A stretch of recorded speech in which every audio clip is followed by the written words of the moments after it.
una muestra de agradecimiento en nuestra visita hoy aquí, siguiendo también una tradición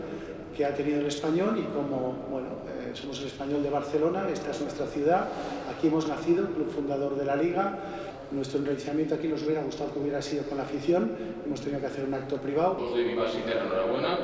y nos encomendamos a la Virgen de la Merced para que os ayude el próximo año a ser lo que sois, campeones, no solamente porque metéis muchos goles, sino también porque como personas y como institución, que el Español deje siempre ese aroma de un equipo deportivo y un equipo honrado y votados.